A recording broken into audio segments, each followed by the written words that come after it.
हे guys, good morning, good afternoon, क्या हाल है? आई होप सब बहुत बढ़िया होंगे और कल का लेक्चर ध्यान से देखे होंगे यानी लास्ट क्लास का, और समझ में भी आया होगा, आई होप सो। ठीक है, ओके। अच्छा, डाउट्स हम लोग ना कॉस्ट के बाद लेंगे, ठीक है? पहले ही बता दे रहा हूँ, डाउट्स एक बार ये कॉस्ट वाला पार्ट हो जाए फिर डाउट्स ले लूंगा आप लोगों के, ठीक है? ओके। तो एसी, अब हम लास्ट क्लास में हमने बात कर रहे थे किसकी? एएफसी की और एवीसी की। तो हमने बोले थे कि एएफसी तो प्रोडक्शन के साथ क्या होती जाती है, कम कम होती जाती है। जैसे जैसे प्रोडक्शन कम बढ़ेगा वैसे वैसे एएफसी क्या होगी, कम होगी। और क्योंकि वो इनवर्सली रिलेटेड है विद द आउटपुट, जैसे जैसे आपका प्रोडक्शन बढ़ रहा है वैसे वैसे आपकी एएफसी क्या हो रही है, कम हो रही है। That mean that is inversely related, इसीलिए उसका स्लोप भी डाउनवर्ड कर्व के फॉर्म जो रहता है, निगेटिवली स्लोप रहता है, डाउनवर्ड रहता है। लेकिन अगर मैं एवीसी की बात करूं, एवरेज वेरिएबल कॉस्ट की, तो उसके अंदर हमने थोड़ा सा क्या लगाए थे, आपका इंक्रीजिंग स्टेज, डिमिनिशिंग स्टेज और negative stage. Increasing stage, diminishing stage और नेगेटिव स्टेज, ठीक है? तो हमने बोले थे कि इंक्रीजिंग स्टेज में आपको क्योंकि फायदा होता है, इसलिए आपका एवीसी क्या होता है, पहले कम होता है, यानी फायदा हो रहा है, और फिर आपका एवीसी क्या हो जाता है, बढ़ जाता है। बट एग्जैक्टली यू नहीं रहता है, ठीक है? और फिर अब हमको बात करनी थी एसी एटीसी। इसको आप एसी भी बोल सकते हैं, एटीसी भी बोल सकते हैं, वैसे जनरली इसको एसी बोला जाता है। एवरेज टोटल कॉस्ट भी बोल सकते हैं, एवरेज कॉस्ट भी बोल सकते हैं, बट बेसिकली इसको एवरेज कॉस्ट बोला जाता है ना? दोनों एक ही मतलब है, एवरेज कॉस्ट बोल लो या एवरेज टोटल कॉस्ट बोल लो, ऐसे कोई वो नहीं है, मतलब फर्क नहीं है दोनों में, एक ही चीज़ है, दोनों नाम अलग अलग है, ठीक है? तुम्हारे घर का नाम और बाहर का नाम वाली बात। तो एसी कैसे निकालते हैं, जो total cost divided by quantity. तो आपकी जो भी टोटल कॉस्ट है उसको डिवाइडेड बाय आप क्या कर लो, क्वांटिटी कर लो। या आप ऐसा भी निकाल सकते हो, average cost is equal to average fix cost plus average variable cost, उस तरीके से भी निकाल सकते हो।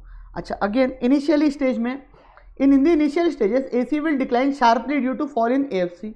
हाँ, इनिशियल स्टेज में आप एक चीज नोटिस करोगे, क्योंकि आपकी एएफसी कम हो जाती है, बहुत ज़्यादा कम होती है स्टार्टिंग में, इसीलिए आपकी एसी कम होती जाती है। तो AC will decline sharply, sharply ज़्यादा होंगी। क्यों? क्योंकि एसी एएफसी क्या हो रही है, एसी ज़्यादा क्या होंगी, डिक्लाइन होंगी, क्योंकि आपकी एएफसी क्या हो रही है, कम हो रही है। Even when the AVC rises AC continues to decreases since the fall in AFC is greater than the rise in AVC. Even when AVC rises, जो आपकी एवीसी है वो बढ़ेंगी, तो आपकी एसी ऑटोमेटिकली कंटिन्यूली क्या होंगी, कम होती जाएंगी, ठीक है? सर ऐसा क्यों बोल रहे हो, सर ऐसा क्यों बोल रहे हो आपने गलत बोले सर। आप पहले बोले वो मैंने मान लिया कि सर स्टार्टिंग में एसी गिरेंगी, मैंने मान लिया सर आपकी बात, ठीक है? क्योंकि एएफसी बहुत ज्यादा कम हो रही है, मतलब आपकी fix cost, average fix cost बहुत ज्यादा कम हो रही है स्टार्टिंग में, मान गए सर। लेकिन आप थोड़ा सा और इसमें एक चीज ऐड कर दिए कि जब आपकी एवीसी राइज हो जाएंगी, क्योंकि आपकी एवीसी तो डिमिनिशिंग स्टेज से राइज होना चालू हो जाएंगी, जैसे ही डिमिनिशिंग स्टेज आया वैसे ही आपकी एवीसी क्या हो जाएंगी, राइज होना चालू हो जाएंगी। लेकिन आपकी क्या एसी भी राइज होना चालू हो जाएंगी? Answer is no, answer is no, answer is no. Sir क्यों? ध्यान से सुनना। आपकी एवीसी की अगर मैं बात करूं तो वो पहले कम होंगी फिर बढ़ जाएंगी, यानी इंक्रीजिंग स्टेज में और फिर इधर। बट आपकी एसी की अगर मैं बात करूं तो आपका एसी का कर्व एग्जैक्टली यू शेप रहेगा। सर एग्जैक्टली यू शेप मतलब इवन दो ध्यान से सुनना, इवन दो स्टार्टिंग में तो दोनों कम हो रही है, एवीसी भी और एसी भी स्टार्टिंग में तो दोनों कम हो रही है, बट एक पॉइंट पे आके एवीसी आपकी बढ़ रही है बट आपकी एसी फिर भी क्या हो रही है, कम हो रही है। उसका रीजन ये है क्योंकि एवीसी तो डायरेक्टली लिंक्ड है, डायरेक्टली रिलेटेड है प्रोडक्शन से, ठीक है? प्रोडक्शन यानी फायदा मिल रहा है, आपका डिमिनिशिंग स्टेज आगे नुकसान हो गया, फायदा मिल रहा है इंक्रीजिंग स्टेज इसलिए कम हुई, डिमिनिशिंग स्टेज नेगेटिव स्टेज नुकसान हो रहा है तो इसलिए एवीसी बढ़ रही, वो डायरेक्टली लिंक्ड है। बट एसी के अंदर तो एएफसी भी है ना, और क्योंकि एसी के अंदर एएफसी भी है इसीलिए वो एकदम से बढ़ना स्टार्ट नहीं हो जाती। तो इवन दो एवीसी जो है, ध्यान से सुनना, इवन दो एवीसी जो है एक पॉइंट के बाद बढ़ जाती है, तो वो पॉइंट के बाद भी एवीसी एसी बढ़ती नहीं है। मतलब even though average variable cost जो है आपकी वो एक डिमिनिशिंग स्टेज स्टार्ट होते बराबर ही बढ़ जाती है, बट एवरेज कॉस्ट स्टार्ट होते बराबर आपकी बढ़ती नहीं है। उसका रीजन है कि उसके अंदर फिक्स कॉस्ट भी है ना, तो फिक्स कॉस्ट आपकी कम होती जा रही है, फिक्स कॉस्ट कम, एवरेज फिक्स कॉस्ट कम होती जा रही है, तो उस वजह से भी उसके अंदर क्या आ रहा है, फर्क पड़ रहा है। हाँ, बट एक पॉइंट के बाद वो भी क्या होना चालू हो जाती है, बढ़ना स्टार्ट हो जाती है, ठीक है? इसीलिए बोला जाता है कि वो यू शेप्ड है, but AVC is not exactly U shaped. As output increases further AC start increasing. देखो उसने क्या बोला, इनिशियल स्टेज में एसी डिक्लाइन होंगी, ठीक है? इवन, बट एक पॉइंट बीच में एक चीज और एक्स्ट्रा सुन लो इसमें कि इवन जब एवीसी अराइज होंगी तो भी एसी कंटिन्यू टू डिक्रीज ही रहेंगी, क्योंकि उसमें एएफसी का ग्रेटर पोर्शन है, AFC is greater than AC. क्या बोला? फॉल इन एएफसी मतलब जितना आपका एवरेज फिक्स कॉस्ट कम हो रहा है सपोज आपकी एवरेज फिक्स कॉस्ट कम हो रही है 10 से, लेकिन आपकी एवरेज वेरिएबल कॉस्ट बढ़ रही है 6 से। एवरेज फिक्स कॉस्ट कम हो रही है 10 से और एवरेज वेरिएबल कॉस्ट बढ़ रही है 6 से, तो भी बट ऑब्वियस सी बात है निगेटिव 4 ही आएगा। अरे -10 + 6 कितना होगा? -10 + 6 कितना होगा? -4 ही होगा। तो मतलब आपकी फिर भी एसी क्या होती रहेंगी? गिरती रहेंगी। क्लियर? हाँ, उसके बाद आपका आउटपुट इंक्रीज होगा further. As output increases further AC start increasing since the sharp rise in AVC is more than the fall in FC. अब भाई साहब ये पॉइंट के बाद क्या होगा कि आपका जो आउटपुट राइज होगा तो वो डिमिनिशिंग और नेगेटिव स्टेज आने के, डिमिनिशिंग के आगे और नेगेटिव वाला पॉइंट आना चालू हो गया। तो वो पॉइंट पे क्या होगा भाई, ये चीज सुन लो कि इवन तो आपकी जो एवीसी है, एवीसी का जो गिरना है वो बहुत ज्यादा हो जाएगा एज कंपेयर टू एएफसी का फॉल। तो एएफसी का आपकी कम हो रही है सपोज 5 से और एवीसी आपकी बढ़ रही है 12 से। तो एएफसी आपकी फॉल हो रही है 5 से, एवरेज फिक्स कॉस्ट कम हो रही है 5 से और एवरेज वेरिएबल कॉस्ट बढ़ रही है 12 से। तो दोनों का इंपैक्ट क्या हो रहा है? बढ़ना, पॉजिटिव, मतलब एवरेज कॉस्ट क्या होंगी? बढ़ेंगी। समझा या नहीं समझा? क्लियर? अब यहाँ पे आपको इसको चार्ट के मदद से कॉलम वॉलम देख लो बोलता है। ये देखो स्टार्टिंग में, आप ध्यान से, स्टार्टिंग में आपकी ये कम होती गई, एवरेज वेरिएबल कॉस्ट कम हुई, ठीक है, और आपकी एवरेज वेरिएबल कॉस्ट देखो यहाँ पे कम होती जा रही है आपकी, ये कम हुई, ये भी कम हो रही है आपकी, ये भी कम हो रही, ठीक है, यहाँ पे फिर ये कम हो रही, ये भी कम होती गई। अब ध्यान से देखना, यहाँ पे ये तो खैर टेबल बहुत छोटा बन गया है इसी वजह से, यहाँ पे ये दोनों आपको बढ़ती एक साथ दिख रही है, लेकिन पॉइंट ये है कि एक पॉइंट के बाद दोनों बढ़ती है, ठीक है। खैर तो यहाँ पे टेबल छोटा है इसीलिए ऐसा लग रहा है, बाकी वो जो कंसेप्ट है वही है। तो AC curve will fall first due to sharp decline in AFC, AC curve will reach a minimum and then rise again due to increase in AVC. तो बेसिकली यू शेप्ड है। तो स्टार्टिंग में एक चीज याद रख लो, स्टार्टिंग में कम क्यों होता है? क्योंकि बहुत ज्यादा फॉल होता है आपका एएफसी, इसीलिए स्टार्टिंग में वो कम होता है एसी। और बाद में राइज क्यों होता है? क्योंकि बहुत ज्यादा इंक्रीज होता है वेरिएबल कॉस्ट में। स्टार्टिंग में हम फिक्स्ड प्रोडक्ट को ज्यादा अच्छे से यूटिलाइज करते हैं, इसी वजह से हमारा फिक्स कॉस्ट का खर्चा, average fix cost, per unit fix cost starting में ज्यादा रेट से कम होती है, क्योंकि हम फिक्स कॉस्ट को प्रॉपर तरीके से स्टार्टिंग में क्या करते हैं? यूटिलाइज करते हैं। इसीलिए हमारी एवरेज फिक्स कॉस्ट स्टार्टिंग में बहुत ज्यादा अमाउंट से कम होती है, इसीलिए हमारी एवरेज कॉस्ट ज्यादा से कम हो जाती है। लेकिन उसके बाद हमारी जो एवरेज वेरिएबल कॉस्ट है, मतलब अब हम फिक्स्ड यूनिट के ऊपर बहुत बर्डन डाल रहे हैं, बेफिजूल में ही हमारे क्या बढ़ाते जा रहे हैं? हम ये बढ़ाते जा रहे हैं, हम बेफिजूल में ही वेरिएबल कॉस्ट बढ़ाते जा रहे हैं, लेकिन उसका कोई फायदा नहीं हो रहा है। तो बेसिकली हम एवरेज वेरिएबल कॉस्ट को बाद में इतना ज्यादा बढ़ा दे रहे हैं जिसकी वजह से वो बहुत बढ़ जा रही है, और उसके बहुत बढ़ने से जो एसी है वो भी क्या हो रहा है? इंक्रीज हो रहा है। तो एट स्टार्टिंग एसी जो है वो कम होता है due to maximum fall in, larger fall in AFC, but after that AC increases due to heavy increase in the AVC. ठीक है, एसी समझ गया ना? Clear? Same applies to marginal cost. Marginal cost per unit difference in total cost and difference in quantity declines initially reaches minimum and thereafter increases. Sir हमको ही सिखाएंगे ये, हमको तो मालूम है क्यों होता है सर ऐसा। ये आप कॉलम में देख लो, बोले डिक्रीज 10 से 6 हुई, बाद में 17 हो गई। MC curve will fall first reach a minimum then rise again, इसी U shaped again. AC cuts, अब ये एक बहुत इंपॉर्टेंट है, MC cuts AC from below. जो एमसी है वो नीचे से एसी को कट करते हुए जाता है। अगर आप इसका ग्राफ देखोगे तो आपको समझ में आएगा। ये देखो, ये आपका एमसी कर्व, ये आपका एसी कर्व। तो ये एसी कर्व कुछ इस तरीके से बना हुआ है और ये नीचे से कट करके उसको ऊपर जा रहा है। ठीक है सर, एसी क्यों? क्योंकि निगेटिव स्टेज आ गई ना आखिरी में, निगेटिव स्टेज आ गई ना, इसी वजह से। बहुत कॉस्ट हो गया सर, उल्टी ना आ जाए सर, ऐसा कुछ नहीं आएंगी। अब थोड़ा सा बहुत इंपॉर्टेंट रिलेशन लेके आ रहा हूँ मैं आपके सामने। पेश है इस चैप्टर का, मतलब इस शॉर्ट रन का last part, but one of the most important relation that is in between average cost and marginal cost. Sir मैं आपको ये नहीं पढ़ाऊंगा।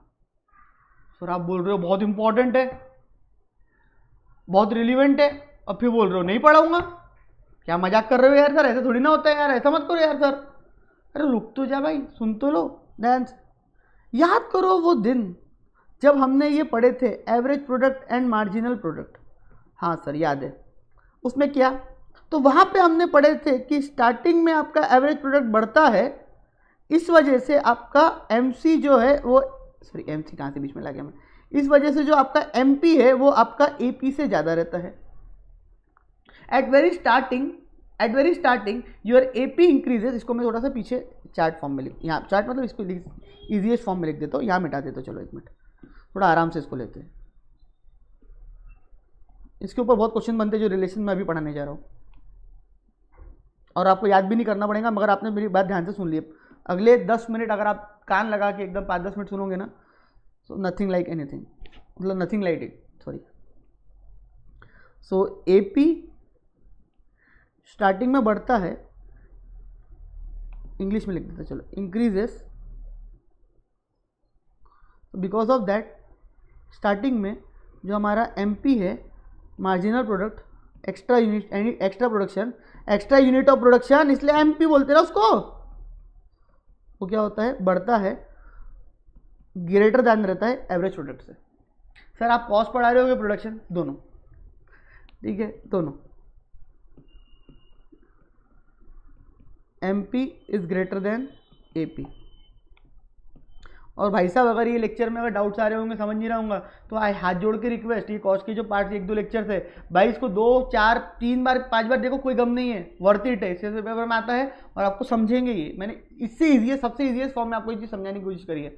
आप किसकी भी लेक्चर देख लो, इसके बाद आपको किसी के भी लेक्चर समझ में आ जाएंगे, लेकिन पहली बार अगर लाइफ में आप किसी और देखोगे तो आपको हमेशा डाउट आएगा, इसलिए बोलो थोड़ा तसल्ली से। तो AP increases, MP is greater than AP, फिर AP is equals to MP, उसके बाद MP is equals to AP, और फिर AP falls, MP is less than AP. याद है ये? स्टार्टिंग में इंक्रीजिंग स्टेज में मार्जिनल प्रोडक्ट ज़्यादा रहता था, एवरेज प्रोडक्ट बढ़ता था, मतलब फ़ायदा होता था, तो उस वजह से एक्स्ट्रा यूनिट भी ज़्यादा आते थे, इस वजह से एमपी आपका एपी से ज़्यादा रहता था, फिर एमपी और इक्वल्स टू एपी हो जाता था, फिर एपी फॉल होता था तो MP is less than AP हो जाता था। मतलब एपी फॉल होने का मतलब है हम नुकसान कर रहे हैं, नुकसान मतलब हमारा पहले के मुकाबले ऑन एन एवरेज प्रोडक्शन कम हो रहा है। अब इसी को आप डायरेक्टली इसके रिलेशन में ले आओ, यहाँ प्रोडक्शन में बढ़ना मतलब फायदा, तो पहले स्टेज में फायदा होता है, बट कॉस्ट में फायदा मतलब कम होना, तो average cost decreases.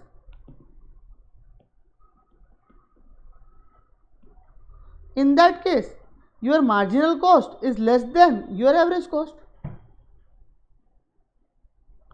MC is equals to AC.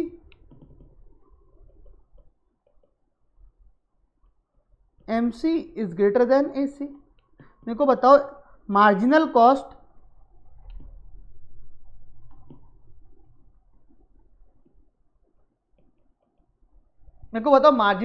Starting में कम रहेंगी, इन्हें एक्स्ट्रा की कम लगेंगी। इसको थोड़ा सा मैं और इलेबरेट करता हूँ, मतलब आप इसके उल्टा एग्जाम्पल ऐसा बना सकते हो रट्टे के लिए, इसको मैं थोड़ा और इलेबरेट करता हूँ, ध्यान से सुनना। और यहाँ पे एपी इंक्रीजेस। मेरे को बताओ एसी डिक्रीजेस अच्छा है कि एसी इंक्रीजेस अच्छा है? सर एसी डिक्रीजेस अच्छा है, क्योंकि sir on an average cost क्या हो रही है, कम हो रही है, और एसी इंक्रीजेस मतलब ऑन एन एवरेज कॉस्ट क्या हो रही है सर, बढ़ रही है। तो एसी डिक्रीजेस अच्छा है सर, एसी इंक्रीजेस है, तो कॉमन सेंस की बात है सर, ठीक है। और एमसी का मतलब क्या हो गया कि फॉर एक्स्ट्रा यूनिट इतनी कॉस्ट हमको इनकर करनी पड़ रही है, मतलब for one extra unit, for one individual extra unit हमको इतनी एक्स्ट्रा कॉस्ट इनकर करनी पड़ रही है। तो एसी का मतलब हो गया ऑन एन एवरेज कॉस्ट। इसको थोड़ा सा मैं आपको एक केस में समझाता हूं। सपोज करो, ध्यान दो, सुनो तो, मैं इन्हें 2 लोगों का एग्जांपल लेता हूं, सूरज और दीपू, हम दोनों गए डिनर पे। It is just non romantic dinner, sorry unromantic, non क्या होता है, अनरोमांटिक डिनर है ना, जस्ट अनरोमांटिक डिनर, ठीक है। तो नहीं सॉरी, हाँ अनरोमांटिक डिनर। तो मैं और दीपू गए खाना खाने, 2 लोग खाना खाने गए। अब ये आप होटल में चीज़ एक्सपीरियंस कर सकते हो। तो वहाँ पे हमने एक सब्जी बुलाई, फ्लाइंग बीच के फैन के लिए सब्जी बुलाई, एक दाल बुलाई,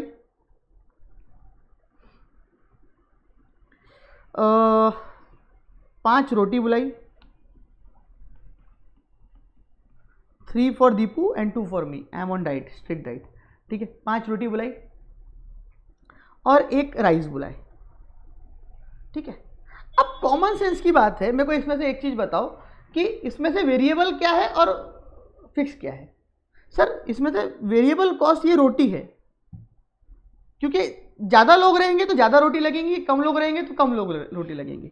वैसे तो सर सब्जी दाल भी है, लेकिन स्टिल सब्जी दाल एक क्वांटिटी तक है, मतलब ये जो सब्जी है ना बेसिकली ये 4 लोगों को सर्व कर लेती है। इसकी कैपेसिटी, ये जो सब्जी है, दाल है, ये चावल है ना, ये 4 लोगों को एक साथ सर्व हो जाते हैं, मतलब 4 लोग इसमें आराम से बैठ के खाते हैं। बट क्योंकि मैं और दीपू अकेले गए थे, ठीक है, एक अनरोमांटिक डिनर पे, ठीक है, तो उस केस में क्या हुआ, सूरज और दीपू ने ये चारों चीजें बुला ली, एक सब्जी बुला ली, एक दाल बुला ली, ठीक है, 5 रोटी बुला ली और एक राइस बुला ली। अब एक सब्जी, एक दाल, एक राइस के अंदर 4 लोग बैठ के खा सकते थे, तो बट ऑब्वियस ही बात है 2 लोग बैठ के तो पूरा खत्म नहीं कर पाएंगे, मतलब कुछ पार्ट तो उसका वेस्ट होगा ही होगा, हाँ या ना? बिल्कुल होगा। सही बात है, गलत बात है? यस और नो? बिल्कुल। और हमारा जो बिल आया, हमारा कुछ बिल आया, 5 स्टार होटल में गए थे, 5,000 रुपये। नॉर्मल है, ये बन जाओगे तो नॉर्मल लगेगा, ठीक है। 5,000 रुपये हमारा क्या आया, बिल आया। ध्यान से सुनना, एग्जाम्पल बहुत इंपॉर्टेंट है, सारा कंसेप्ट क्लियर हो जाएगा कॉस्ट का। 5,000 रुपये, और क्योंकि हम अनरोमांटिक डिनर पे गए थे, रोमांटिक पे जाते तो मैं खर्चा करता, बट क्योंकि हम अनरोमांटिक डिनर पे गए थे, ठीक है, तो यहां पे भाई शेयरिंग होगी, TTMM, तेरा तू मेरा मैं। क्या बोला मैंने? TTMM। एक हमारे सर हुआ करते थे जब हम पढ़ते तो उनने यही सुनाया था हमको, TTMM। इसके रिलेटेड नहीं था, वो तो जनरल बताए थे, तेरा तू दे मेरा मैं दूंगा, मतलब ऑन एन एवरेज। तो हमने यहाँ पे क्या करी, शेयरिंग करी, ठीक है। ये जो 2,500 का बिल था, इसको डिवाइडेड बाय हमने क्या कर लिया, 2 कर लिया, तो हमारी जो एवरेज कॉस्ट आई, कंट्रीब्यूशन, कॉन्ट्री क्या बोलते तुम लोग उसको, एवरेज कॉस्ट कंट्रीब्यूशन, कॉन्ट्री जो आई वो 2,500 आई पर पर्सन, ठीक है। अब उत्ते में क्या हुआ, उत्ते में क्या हुआ, वहां से दीपू की एक फ्रेंड जस्ट पास हुई, बाहर बैठे थे ना, कैंडल लाइट डिनर कर रहे थे, अनरोमांटिक था बरो, क्योंकि पैसे देने ना अपने अपने। तो वैसे वहां से एक उसकी फ्रेंड पास हुई एंड शी वाज लाइक, अरे तू इधर कैसे, बोले हाँ हाँ। अब जैसे ही उसकी फ्रेंड वहां से पास हुई, वो मिलने लगी उससे, तो तुम्हारा भाई आउट ऑफ कर्टसी, ऐसा तुमको लगेगा लेकिन आउट ऑफ फाइनेंशियल प्लानिंग, ठीक है, बट आउट ऑफ कर्टसी, अरे नहीं आपको हमारे साथ खाना खाना ही पड़ेगा, आप आओ, आप बैठो, अपन तीनों मिलके खाएंगे, अरे आप शर्माओ मत, आप अपने पैसे खुद देना, आप बैठो, आओ आओ, अरे आओ। तो वो आके बैठ गई, तो अब खाना खाने बैठ गए सूरज, दीपू और फ्रेंड 1, ठीक है। लड़की थी इसलिए मतलब इजीली बैठ गई, लड़का होता तो चले जाता बेचारा, कबाब में अंडी क्यों बनूं, ठीक है। अरे तो बात अनरोमांटिक था ना, दीपू की फ्रेंड थी, मेरी फ्रेंड, एक ही बात है, ठीक है। तो फ्रेंड 1 आ गए, नथिंग ऑफेंसिव है गर्ल्स, ठीक है। तो अब मेरे को बताओ, ये फ्रेंड 1 आने से हमको एक्स्ट्रा क्या ऑर्डर करना पड़ेगा, एक्स्ट्रा ऑर्डर क्या करना पड़ेगा सर? एक्स्ट्रा ऑर्डर उनके लिए रोटी करनी पड़ेंगी, तो उनके आने से हमने उनके लिए 2 रोटी एक्स्ट्रा ऑर्डर करी, जिसकी वजह से हमारा जो खर्चा है, वो खर्चा हमारा 1,000 रुपये से बढ़ गया, वो 1,000 रुपये से हमारा खर्चा बढ़ गया। इस खर्चे को मैंने बोल दिया मार्जिनल कॉस्ट। अभी एक एक्स्ट्रा यूनिट ऐड हुआ ना फ्रेंड, उसका एक्स्ट्रा खर्चा जो लग रहा है दैट इज मार्जिनल कॉस्ट, तो उसके आने से जो एक्स्ट्रा खर्चा लगा that is nothing but marginal cost. हाँ सर मार्जिनल कॉस्ट आया आया आया ना, हाँ क्लियर। अच्छा ये होगी मार्जिनल, तो अभी हमारी बिल कितने, बिल मतलब total cost, bill is equals to total cost. Bill कितने का हो गया, 6,000 रुपये का। सर ऐसा क्यों, बिल 6,000 का क्यों? अबे तो सब्जी दाल और राइस ये तीनों तो एडजस्ट कर सकते थे ना, इसमें तो 4 लोग खा सकते थे ना, तो क्या ये एक्स्ट्रा बुलाना पड़ेगा क्या? नहीं, ये एक्स्ट्रा बुलाने की बिल्कुल और कतई जरूरत नहीं है सर, ये तो वही रहेगा, ये तो सेम लगेगा। सिर्फ जो वेरिएबल कॉस्ट है वही एक्स्ट्रा लगेंगी। हाँ हाँ आ गया ख्याल में सर। तो 6000। अब एवरेज कॉस्ट मतलब कंट्रीब्यूशन पर पर्सन कितना हो गया 2000 पर पर्सन। सर ऐसा क्यों सर? अब डिवाइडेड बाय 3 हो गया। पहले 2 लोगों में डिवाइड हो रहा था, अब 3 लोगों में डिवाइड हो गया। हाँ या ना? तो एवरेज कॉस्ट क्या होगी? कम होगी स्टार्टिंग में। एवरेज कॉस्ट स्टार्टिंग में क्या होगी? कम होगी। फिर सूरज, दीपू, फ्रेंड 1 और किस्मत से वहां से दीपू की एक और फ्रेंड जा रही थी, उसको भी हमने इनवाइट कर ली। हाँ भाई आ जाओ आ जाओ। फ्रेंड 2 भी आ गई। तो उसके आने से एक्स्ट्रा ऑर्डर मतलब मार्जिनल प्रोडक्ट एक्स्ट्रा 2 रोटी खाते हैं लोग, ज़्यादा नहीं खाते, 2 रोटी लगी। अगेन उसकी वजह से भी 1000 रुपये एक्स्ट्रा लगा। ठीक है। और जो बिल बना वो बन गया कुछ 7000 का।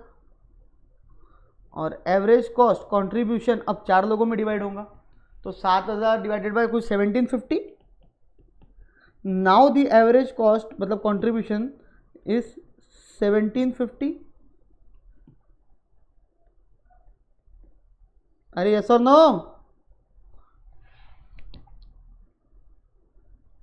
अरे बोलो यस और नो। अरे यस सर, समझ गया ना सर, आप भी चकलस कर रहे हैं। ओके ठीक है। पर पर्सन गॉट इट और नॉट? क्लियर? अब मेरे को बताओ ये तीनों केसेस में आपने क्या नोटिस किया कि हमारा टोटल कॉस्ट, बिल मतलब टोटल कॉस्ट हमारी बढ़ रही है, बट क्योंकि स्टार्टिंग में हम प्रॉपर फुल क्या यूटिलाइज नहीं कर पा रहे थे अपने फिक्स प्रोडक्ट्स, दाल सब्जी और राइस, ये हम प्रॉपर तरीके से यूटिलाइज नहीं कर पा रहे थे। तो क्योंकि हम स्टार्टिंग में दाल सब्जी और राइस प्रॉपर तरीके से यूटिलाइज नहीं कर पा रहे थे, तो भाई साहब इसकी वजह से क्या हो रहा था, वो वेस्ट हो जा रहे थे, अनयूटिलाइज रह जा रहे थे। That means in starting our fix product is unutilise, वो इंक्रीजिंग स्टेज में अनयूटिलाइज रह जा रहे थे। तो जैसे जैसे हमने उसमें और ऐड करते गए तो वो प्रॉपर तरीके से क्या होना चालू हो गए, यूटिलाइज होना चालू हो गए। अब क्योंकि हमने जब उसको प्रॉपर तरीके से यूटिलाइज करना चालू करा, मतलब हम एक्स्ट्रा मतलब मार्जिनल प्रोडक्शन करते गए, फ्रेंड 1 मार्जिनल प्रोडक्शन, फ्रेंड 2 और मार्जिनल प्रोडक्शन, ठीक है, तो ये अपने फुलेस्ट तक क्या हो रहे हैं, यूटिलाइज हो रहे हैं। सही बोल रहा हूँ गलत बोल रहा हूँ? तो इस वजह से क्या हो रहा था कि टोटल कॉस्ट बढ़ तो रही थी, बट उससे हमारे को नुकसान नहीं हो रहा था, उल्टा हमको उससे फायदा हो रहा था, क्योंकि हमारी एवरेज कॉस्ट क्या हो रही थी, कम। मतलब फ्रेंड 1 आने से मेरे को कुछ लगा कि बुरा नहीं, अनरोमांटिक डिनर था हमारा, अपने अपने पैसे देना था। रोमांटिक डिनर होता तो फिर मान लेता। अनरोमांटिक डिनर था मेरा और दीपू का, तो बुरा नहीं लगा। फ्रेंड 1 आने से कोई बुरा नहीं लगा, फ्रेंड 2 आने से अगले कोई बुरा नहीं लगा। इससे अच्छा क्या हो सकता है, आ जा फ्रेंड 2 भी आ जा, पैसे कम लगेंगे ना रे। हाँ अपने को तो वही है। अब वहां से एक और मतलब फ्रेंड गुजर रही थी, एक और फ्रेंड, 1 मोर फ्रेंड, सूरज, दीपू, फ्रेंड 1, फ्रेंड 2, फ्रेंड 3। अब मेरे को तुम यहां पे देख के बताओ, क्या ये फ्रेंड 3 आने की वजह से हमको जो एक्स्ट्रा ऑर्डर करना पड़ेगा, वो एक्स्ट्रा ऑर्डर सिर्फ रोटी का करना पड़ेगा? Answer is no sir. दाल भी आपको बुलानी पड़ेंगी, चावल भी आपको बुलाने पड़ेंगे, राइस दाल चावल और सब्जी तीनों आपको बुलानी पड़ेंगी। क्यों? तीनों मेरे को वापस से बुलाना पड़ेगा? अरे दाल भी आपको वापस बुलानी पड़ेंगी सर, चावल भी और राइस भी, ये तीनों आपको क्या करने पड़ेंगे वापस। सो बेसिकली फिर मेरे को वहां पे दाल चावल रोटी, दाल राइस लिख देता हूँ पूरा, चलो, दाल राइस रोटी सब्जी,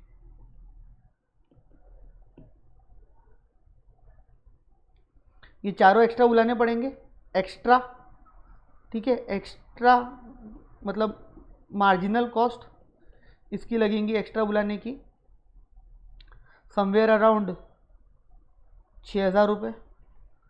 अब मेरी टोटल कॉस्ट बिल कितने का हो गया, मेरा बिल हो गया कितना, 7 और 6 13, 13,000 डिवाइडेड बाय होगा 5, तो 13 डिवाइडेड बाय 5 करो कितना आता है, देखो मेरा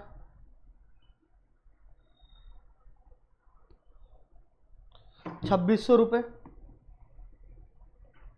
एवरेज कॉस्ट आएंगी 2600 रुपये पर पर्सन।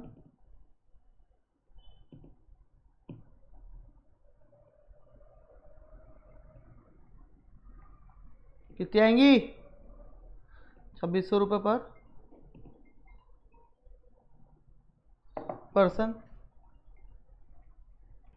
2600 रुपये पर पर्सन। ठीक है, तो अब इससे आपको क्या लग रहा है?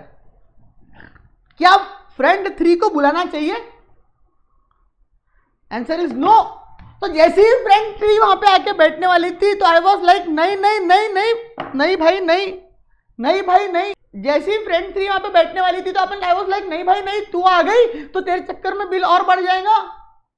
तो क्या समझा आपने इसमें कि स्टार्टिंग में जो हमारे क्या रहते हैं, स्टार्टिंग में हमारे जो फिक्स यूनिट्स रहते हैं, फिक्स वेरिएबल फिक्स प्रोडक्ट रहते हैं, वो प्रॉपरली यूटिलाइज नहीं होते। तो स्टार्टिंग में भले ही हमारी टोटल कॉस्ट बढ़ती है, लेकिन उसकी वजह से हमारी जो एवरेज कॉस्ट है वो क्या हो जाती है? कम हो जाती है। क्यों? क्योंकि अब आप ज़्यादा अच्छे से उन चीज़ों को क्या कर रहे हो? यूटिलाइज कर रहे हो। ठीक है, तो इसीलिए अगर आप नोटिस कर रहे होंगे ये एग्जाम्पल पे पूरा सब्जी वाला आपको लिखना होगा तो लिख लेना, बिल्कुल याद रहेगा पेपर के लिए। ठीक है, अच्छा है ये। ठीक है, तो यहाँ पे आपने नोटिस करे होंगे स्टार्टिंग में कि व्हेन एसी डिक्रीजेस, स्टार्टिंग में एसी क्या होता है? डिक्रीजेस होता है। क्यों? क्योंकि जो आपकी मार्जिनल कॉस्ट रहती है, मार्जिनल कॉस्ट मतलब वो रोटी की कॉस्ट, वो एक्स्ट्रा रोटी की कॉस्ट, ये देखो फ्रेंड 3 आई तो एक्स्ट्रा रोटी की कॉस्ट कितनी लगी? 1000, और मेरी जो एवरेज कॉस्ट थी वो कितनी थी? 2000। तो मेरी जो एक्स्ट्रा रोटी की कॉस्ट थी वो सिर्फ 1000 लग रही थी, क्योंकि बाकी तो मेरे पास था ऑलरेडी, प्रॉपर तरीके से यूटिलाइज नहीं हो रहे थे, और अच्छे से यूटिलाइज होंगे वो। तो यहां पे आपने क्या नोटिस करा? आपकी मार्जिनल कॉस्ट स्टार्टिंग में क्या हो रही है? कम हो रही है, सॉरी कम रहती है। किससे? एवरेज कॉस्ट से। इसका मतलब आपकी एवरेज कॉस्ट क्या हो रही है? डिक्रीज हो रही है।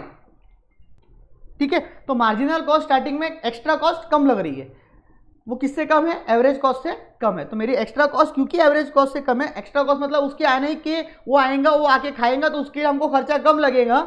ठीक है, और वो हमारी जो एवरेज कॉस्ट है, हमारी एवरेज कॉस्ट थी यहाँ पे 2500, वो उससे कम है। ठीक है, तो इसीलिए हमारी एवरेज कॉस्ट स्टार्टिंग में क्या होंगी? उसके आने से फायदा हो रहा है, इसलिए एवरेज कॉस्ट डिक्रीज हो रही है ना। पहले 2000 2500 लग रही थी, अब 2 लग रही, बाद में एक पॉइंट पे इक्वल होती है, और बाद में क्या हो जाता है कि उसके आने की कॉस्ट, तेरे आने की वजह से मेरा दिल टूटा, तेरे आने की वजह से मेरा दिल टूटा, और यहाँ पे मेरी एवरेज कॉस्ट जो है उसने मेरे जेब को लूटा। मालूम है बहुत गंदी शायरी थी, लेकिन फिर भी तेरे आने की वजह से, यानी तेरे आने की वजह से जो मेरे को मार्जिनल कॉस्ट लग रही है वो इतनी ज्यादा है, ये देखो 6000, जिसकी वजह से मेरा जेब जो है वो ज्यादा खाली होगा। कितने से? 2600 से। तो अब क्या हो गया कि मेरी मार्जिनल कॉस्ट मतलब एक्स्ट्रा कॉस्ट ज्यादा लग रही है काफी as compare to average cost. इस कंसेप्ट को इस तरीके से भी याद रख सकते हैं। और दूसरा इसके एंगल में भी, पेपर के लिए तो इस एंगल में याद रख सकते हैं। अब याद रखने के लिए तो इसी एंगल में याद रखना, ये रट्टेबाजी वाले एंगल में। ठीक है, क्योंकि इसमें इजीली याद हो जाएगा, बट समझने के लिए आपने समझे कि स्टार्टिंग में क्योंकि प्रॉपर फिक्स्ड नहीं हो पाते यूटिलाइज, इसी वजह से क्या होता है? दिक्कत होती है। Clear? I hope now it is clear. So when AC falls as a result of increasing the output, क्योंकि एक लड़की और एक्स्ट्रा आ गई इसलिए हमारी एसी फॉल हो गया, और हमारी जो एमसी है वो एसी से कम है। When AC is minimum, AC is equal to MC. ठीक है, तो when AC falls, MC is less than, MC curve is lower than AC and AC decreases. MC कब लोअर कब रहेगा? जब वो कम रहेंगी एमसी उससे। अब एमसी कम तो वो लोअर कर भी लोअर ना। अरे एमसी कम रहेंगी मेरे भाई, तो एमसी कर्व भी एसी से लोअर ही रहेगा ना, नीचे ही रहेगा ना। हाँ, और एसी ज़्यादा रहेंगी, फिर मिनिमम। ठीक है, और व्हेन एसी इंक्रीजेस, उसके आने से हमारी कॉस्ट बढ़ गई इंक्रीज इन आउटपुट की वजह से। ठीक है, तो एमसी इज ग्रेटर देन, मतलब एक्स्ट्रा जो है वो बहुत ज़्यादा है, इस वजह से हमारा एसी क्या हो गया? इंक्रीज हो गया। उसके आने से सब्जी भी बुलानी पड़ी, दाल भी बुलानी पड़ी, चावल भी बुलाने पड़े, इस चक्कर में हमारा जो कॉन्ट्रीब्यूशन था वो बढ़ गया, मतलब एसी बढ़ गया। और वो आई उसके एक्स्ट्रा खाने के चक्कर में ही हुआ, नहीं आती तो ये सब नहीं होता। तो AC decreases, MC is greater than AC. MC कब स्टीपली राइज देन एसी? हाँ, क्योंकि एमसी ज़्यादा ही रहेगा ना, 6000 हो गया, एकदम से बढ़ जाएगा एसी से मुकाबले। Are you getting my point? हाँ, रेफर मैंने लिख के दिया, वहाँ पे जाके रेफर कर सकते हैं, जो ऑलरेडी मैंने रेफर करके पढ़ाया है। गाइस आई रिक्वेस्ट, ये लेक्चर को 2 बार मिनिमम, 3 बार 4 बार भी देखो तो कोई गम नहीं है, 2 बार तो भी मिनिमम देखना। ठीक है, I request, I humbly request. और दूसरी बात, यहाँ पे मेरा ये पार्ट खत्म हो गया, लॉन्ग रन हम नेक्स्ट लेक्चर में देखेंगे, कुछ नहीं, 5 मिनट एक लेक्चर का है पार्ट है, छोटा सा है, ठीक है। लॉन्ग रन खत्म, और ये चैप्टर जो है हार्डली 3 लेक्चर, मतलब 2 या 3 लेक्चर लगेंगे, ये पूरा यूनिट खत्म हो जाएगा 3 लेक्चर में, 3-4 लेक्चर में। और अराउंड हमारा जो कोर्स है उसको लगेंगे, समझ लो आप, अभी थोड़ा मैं जानबूझ के धीरे धीरे लूँगा तो भी मतलब अपना जो कोर्स बचा है वो अप्रॉक्सीमेटली 10 आवर्स का बचा है, you can say this. But ये 10 आवर्स जो है यहाँ पे मैं थोड़ा सा लेक्चर ज़्यादा लूँगा आगे चल के, ठीक है, आखिरी में। तो अराउंड अपना मेरे को आर्ट्स भी छोड़ दूँ अगर मैं, तो अराउंड अपना फर्स्ट वीक ऑफ, मतलब फर्स्ट वीक नेक्स्ट मंथ के फर्स्ट तक आसपास ख़त्म हो जाएगा, ठीक है। बट एक चीज़, नेक्स्ट इसके बाद वाला नेक्स्ट दिन लेक्चर नहीं आएगा, उसका रीज़न है क्योंकि ये लेक्चर को आपको 2 बार 3 बार देखना है, 4 बार देखना है, अच्छे से स्टडी करना है यहाँ तक का पार्ट, ठीक है, कॉस्ट प्रोडक्शन दोनों मिक्स करके, ठीक है। इसलिए नेक्स्ट लेक्चर नहीं डालूंगा, उसके बाद वाले डे पे डालूंगा, ठीक है। Thank you so much guys, till then thank you so much, bye bye. अच्छा लगा तो लाइक शेयर कमेंट कर देना भाई।